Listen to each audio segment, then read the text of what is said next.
Coach Corey Wayne, and this is my video coaching newsletter. And the topic of this newsletter is going to be long distance romance.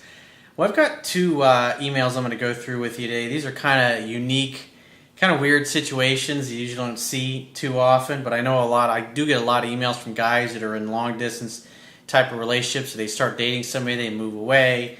In this particular case, this guy has actually met somebody online, and so they're talking all through video Skype. And what's nice about video Skype is you can actually see the other person and you can see their facial expressions. That way, if you say something, you put your foot in your mouth, you can actually see it in her face and obviously recover, as opposed to like just talking on the phone or doing text chat or email. You can never really see those kinds of reactions. So before we get into it, I got a quote that I wrote about this topic that I want to share with you. And it says, long distance relationships can be very tricky to maintain attraction when you can't see each other in person very often. With video Skype, you can talk to and see the other person along with their facial expressions almost as if they were physically with you in person. However, the risk you run is to talk too much electronically to the point that you get bored with one another. Once you are bored, there is less of a desire to see each other physically in person. The key is to give women the time and space to miss you, fantasize about you, and let them do 70 to 80% of the initiating contact. Women are more attracted to men whose feelings are unclear, and if you let them reach out to you most of the time, then you never have to worry about contacting them too much to the point that they lose interest. Just like in show business, you always want to leave them wanting more. If you can't make dates to see each other in person, you can make Skype video dates you both can look forward to. Having something to look forward to builds anticipation, and obviously thus attraction. So let's go ahead and jump right in this guy's email. He says, "Hey coach, I found your videos yesterday. I'm already halfway through your book. Great stuff, man. So here's my situation. I met a girl online this past year and things have been going really well. We skipped the whole game," he puts in quotes, "of who should contact who first and limit our level of attraction, blah, blah." So that tells me obviously you've done a lot of screwing up at this point. Things moved really fast once we did a Skype video call. Basically, non-stop communication either through chat while I was at work or Skype video calls when not working. 4 to 14 hours a day of conversation. 14 hours? You talk to somebody for 14 fucking hours in one day? That's just absolutely insane. I assume there's a lot of chatting, emailing or messaging or something like that. You should never be that available. What you should be doing is setting dates, video Skype dates, obviously, where you have a day and a time where you're going to talk. And then it's almost as, because obviously if you can't get together physically in person, if you got, say, a video chat going to be happening in the next day or two, that's something that the two of you can look forward to. And it's a scientific fact that women are more attracted to men whose feelings are unclear. Women like mystery. They like to wonder about a guy. And if you're chit-chatting for 14 hours straight, eventually she's going to get bored of that and lose interest. But if she knows that you're going to talk to her in a day or two on video Skype, then you're going to actually see one another and you're going to get to talk. And then she can be thinking about you in between the time that you set the video date and you actually see her on the actual video itself. It's almost as if you're having a date, but the difference is you're obviously not physically together in person. And that's the way you should treat it. You should treat the video dating as like a date itself. He says, I know, but problem is I am in the Army and I'm deployed to Egypt right now. Thank you for your service, by the way. And I will get back in the spring of this coming year. He said, so this is all we have. He says, we really like each other. I'm 34, good looking, never married, picky as hell, and do fairly well with women. And I've been searching for the perfect woman. This girl goes way beyond what I thought was possible.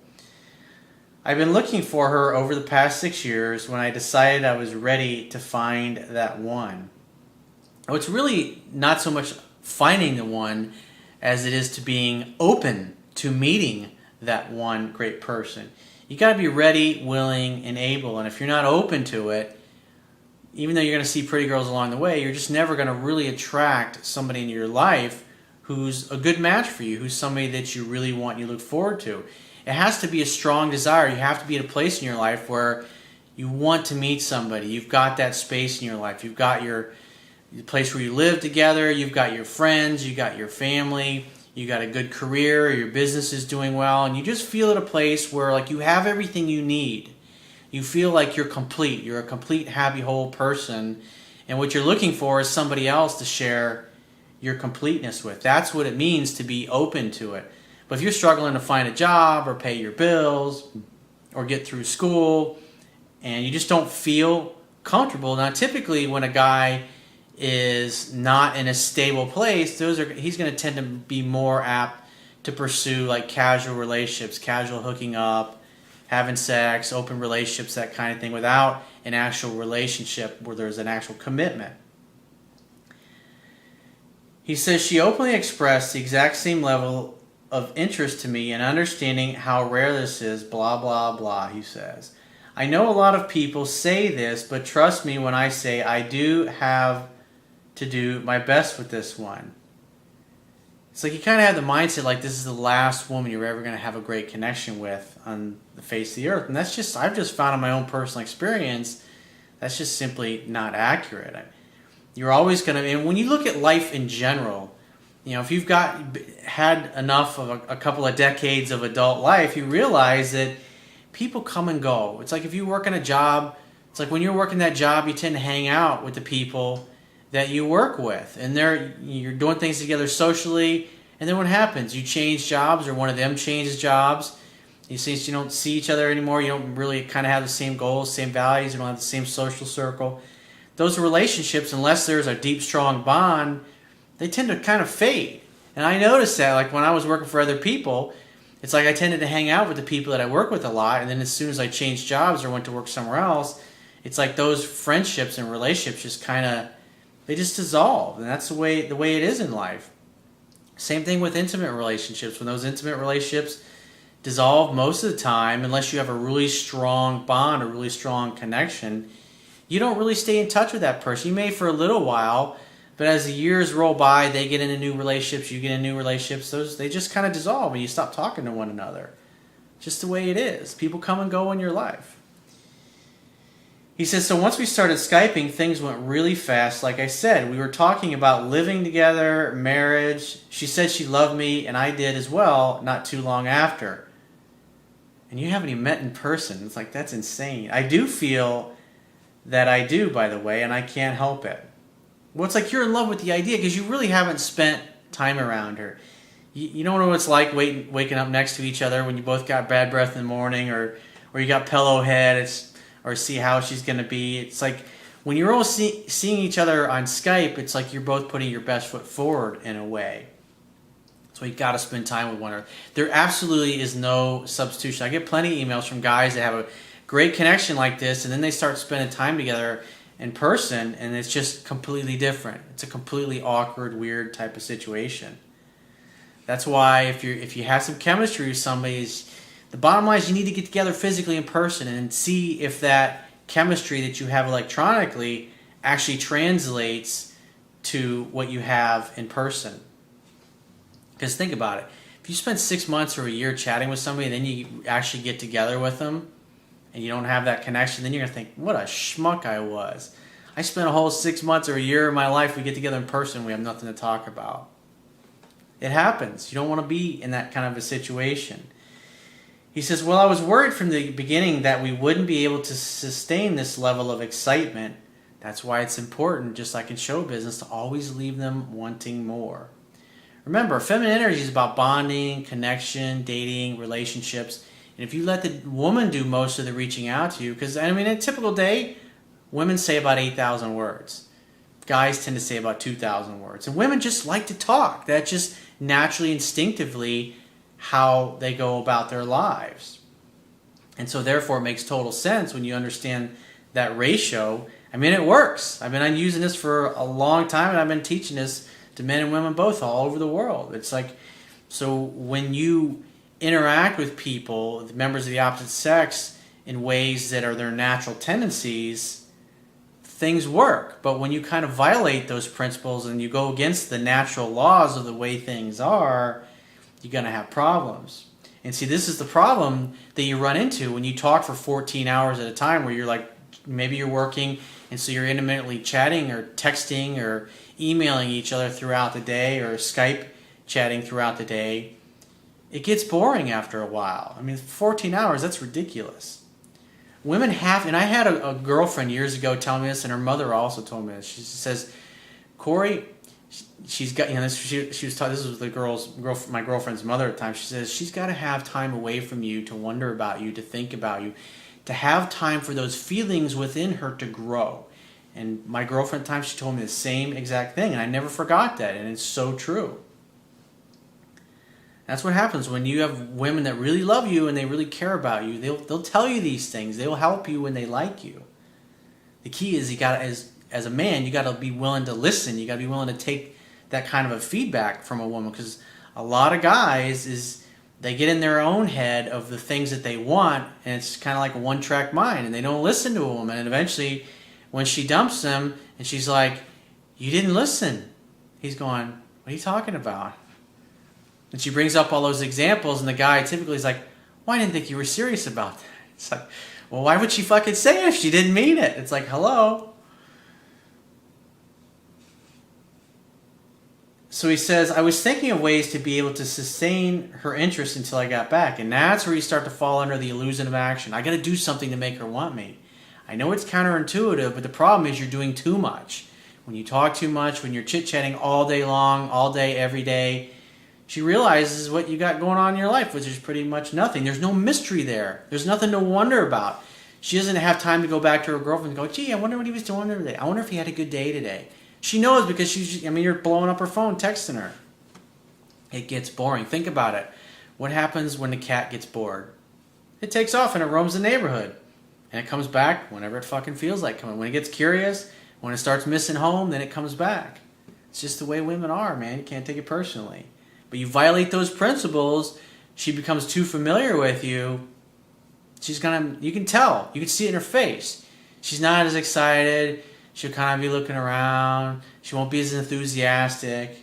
There's like nothing to look forward to. I mean, think about it. If you read what happened, if your favorite TV show or that movie you've always been wanting to see, what happens when one of your friends tells you exactly what happened? Oh, it's like it totally ruins it, right? Like you don't feel like watching the movie, or you don't feel like watching the episode because you know who the bad guy turns out being. There are a few times I showed a level of insecurity. Well, that's definitely not. She's getting too familiar with you, and then you're acting insecure. Bad way to go, dude. We had a discussion about sex that made her feel a little uncomfortable last week. That's why you do this shit in person, dude. It's like you get in this mindset of, oh, we're in a relationship, okay, so we can talk about sex. It's not there, man. You got to do that in person. She said she needed to think about it. When a woman says, I need to think about it always means no. And she took a day to herself, and then we were talking again. So basically she told me that she wasn't very comfortable filling the void of sexually entertaining me through dirty talk if I were to respect her wish to not watch porn anymore. She couldn't do it. I said, no problem. He says, for the next 2 days, her level of sweet affection and lovingness diminished a bit. Well, affection is touching. Again, you're getting all wrapped up in this fantasy that you're having electronically, but you're not actually able to physically be together in person. He says, I brought it up and asked her if anything was wrong. I also showed some insecurity and told her that this made me sad. He says, big mistake, I now know. She responded that there was too much pressure to deal with the speed of the way the relationship was going and her health issues at the same time, and she needed space. You're smothering her, dude. You're coming across as needy. You're smothering her. I can tell you're obviously doing most of the pursuing at this point. She's backing off. You're getting fearful. You're thinking, I got to maintain this attraction. I got to get things back to the way they were. I got to do something. This is a typical male, masculine, breaking through barriers, achieving, accomplishing, thinking you got to do something to make her want you. Women need that time and space to wonder about you, to start to miss you. Think about it. It's like music. What makes music music is the space in between the notes. Because if there was no space in between the notes, there would just be constant static, constant noise. He says, I told her I agree and I need some space too. And he says, put in parentheses, to get my shit together, but I didn't say that. He says, I told her I love her and she can contact me whenever, and she said the same. On the third day of no contact, I got a message from her saying, how are you? I hope you've been well during our little break. I've been catching up with things and hanging out with friends. Well, that's good. See, she's coming back. It's women are like cats. You know, after 3 days of no contact, the cat starts to wonder, what's he doing? What's he up to? I haven't heard from him. Huh? And she's feeling your strength, your ability to not be diminished by this space. Then she reaches out to gain some certainty and some clarity of where she stands with you. And you're like, hey, babe, it's great to hear from you. We should video Skype. When are you free to get together? And you make a video date. He says, I responded that I was really well and I was able to see what I was doing in my behavior that pushed her away. It was good to hear from her and glad she's doing well. I got another message from her back a few hours later saying, well, that seems like a really good progress report, LOL. Sorry, I just now got your messages. I'm really glad to hear you've been well. And that's it. I didn't respond back and we never played communication games before, so I don't want to start now, but I also don't want to be needy. I want her to know she'll come back to a man. That's why you got to let the woman do 70 to 80% of the pursuing. When she reaches out, make Skype video dates. It's a lot more fun than chit-chatting, because when you're texting like this and you're messaging, sometimes you can take things a little too far. Just like obviously you saw when you start talking about sex, it became weird and uncomfortable for her. That's why you do those things in person. He says, by the time you read this, I will have sent her an email saying, hey, sweetie, I hope everything's well with you, and I found a few good books I've been reading lately. Anyways, we should do a Skype call around the holidays sometime. I've been looking forward to watching you open your presents. It'll be fun. Let me know what you think. By the way, I didn't get your last message until I was halfway through my shift the other day, so I figured this would be more dependable. He says Skype messages do not update well at all, and so we both know that. It can be hours sometimes. By telling her this, I'm letting her know I'm not playing any communication games and also not trying to message her all the time. That's why you should be making Skype video dates. Because if you're not going to see her till the spring physically in person, you make a date 2 or 3 days in advance. It's great. It's just like a regular date. That's exactly what would be happening in person if you both live in the same city. And that way it gives her something to look forward to. It allows her to go through her life and have a bunch of things happen. And so when you actually video Skype, she's got a bunch of new info for you, and you have a bunch of new info for her. Then you don't go get bored of one another. He says, I want her to come back to me. I do think she might have been a little pissed that I didn't reply back right away. And so for the first time I've ever seen, she put her Skype to do not disturb instead of available. It was like that all of yesterday. And I'm fairly confident she'll agree to do a video call during the holidays. We already made that arrangement before things slowed down, but I do know how women can change their minds. I think if she doesn't want to talk to me, then as I'm deployed, and I sent her a bunch of presents. If she doesn't reach out to me, it would show a serious lack of care on her end. It's like, yeah, her attraction's dropping because you're smothering her. And now you're buying her all these gifts and you've never even met this girl. He says, if she does, I know to keep it light, funny, no relationship talk, and not let it go on for too long. Well, at least you're learning. He says, I'm playing a mean game of chess here, man. I really think that this girl could be the one. It's like easy cowboy. You got to date for 2 or 3 years before you get to the place where you can make those kinds of decisions. She showed more potential than any other girl in the last 14 years of me dating. She's 21, wise, intelligent, respectful, good values that we share 100%, everything in common, and has the same views on spirituality, and she's smoking hot too, by the way. He says she doesn't drink or party at all, and she lives in a room at home with her parents and has internet friends as well as a few of real life friends. She does martial arts for activity, and she likes to keep in shape. She's going through a divorce as well, and she has no emotional attachment to this guy, and he's not a man, so I'm not worried. I'm telling you all this to get a feel for who she is and our situation, and I really need her interest to maintain until I can get back to the States or have her come to visit me for a few days here where I'm deployed. So, like I said, let her reach out to you, and when she does, say, hey, we should catch up on video Skype. When are you free to meet up? And treat it like a date. That's what you should be doing, and not all this fucking bullshit chit-chatting here. Because you are literally talking this girl out of liking you. You are smothering her to the point where she says, hey, I need space. You know, because what happens is she feels like she's losing her freedom. It feels like a relationship, even though you guys have never actually been together in person. So if you follow those things that we discussed, she should start coming back more and more. Let her do most of the chasing. When she reaches out, make a video date.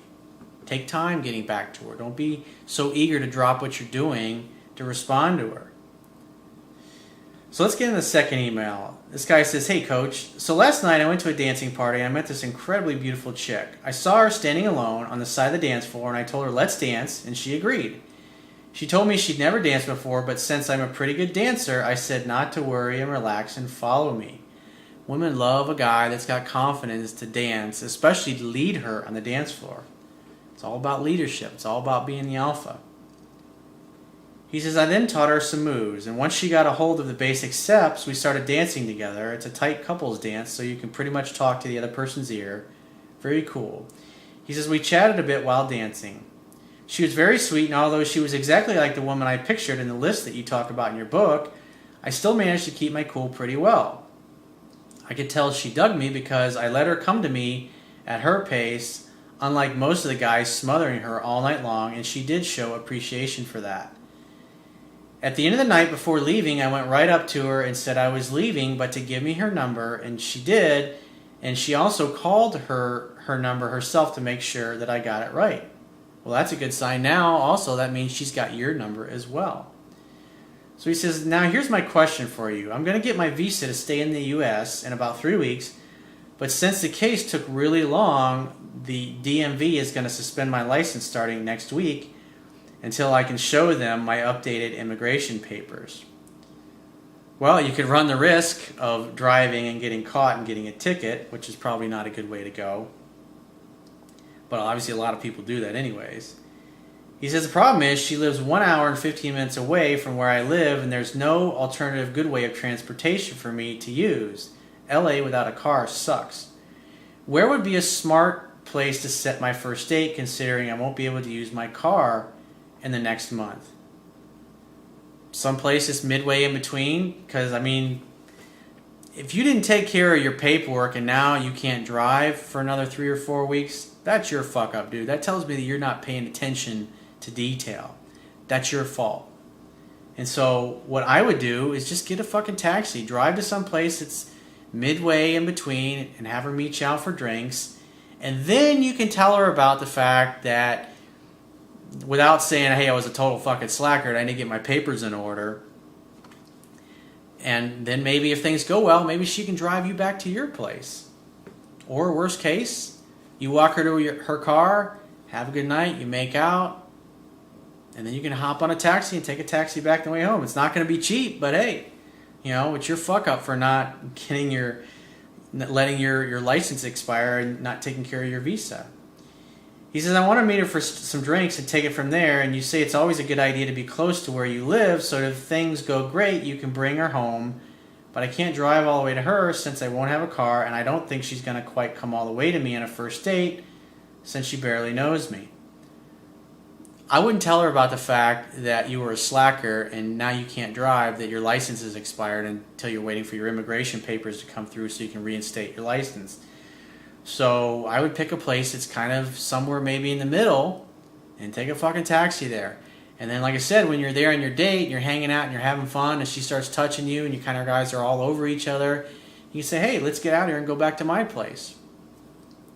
And say, let's take you car. And then you can tell her at that point when you're all over each other and she feels safe and comfortable with you, you can say, yeah, it's going to be about, my license got suspended because my visa paperwork got delayed, and it's going to probably be another 3 weeks or so I took a taxi here. Then you can have her drive you back to your place. And then if things go really well, she can stay the night. That's what I would do. That's the best course of action. I mean, it's a shitty situation to begin with that you let yourself get into, but hey, when life gives you lemons, you got to make lemonade. He says, I just want to make a definite date that makes sense right away, basically, and I don't want to screw this up for being indecisive after doing everything right so far. Meeting halfway could be an option, but it'd still take her a long time to get to where we meet. How would you handle this? Well, like I said, meet somewhere in the middle, take a taxi to get there, and if things don't progress, you can always get a taxi and take a taxi home. But if things go really well on your date, maybe go someplace that's got 2 or 3 other places where you can have a great time, and then you can leave that first venue and go to the second place, and then go to the third place after that. And then when you guys are all over each other, then she can drive back to your place, and you can hook up at your place. Have a bottle of champagne in the fridge, a couple champagne glasses in your freezer, so those are nice and ice cold, and make sure you wipe the lipstick off from your last girl that was there. Believe me, the reason I say this, some guys don't think about that shit. So that's what I would do if I were you. So if you'd like to get my help personally, the quickest way is to book a paid phone, Skype, or email coaching, and you can choose any one of those options by going to my website, clicking the Products tab at the top of any page on my website, and just follow the instructions. And I will talk to you soon.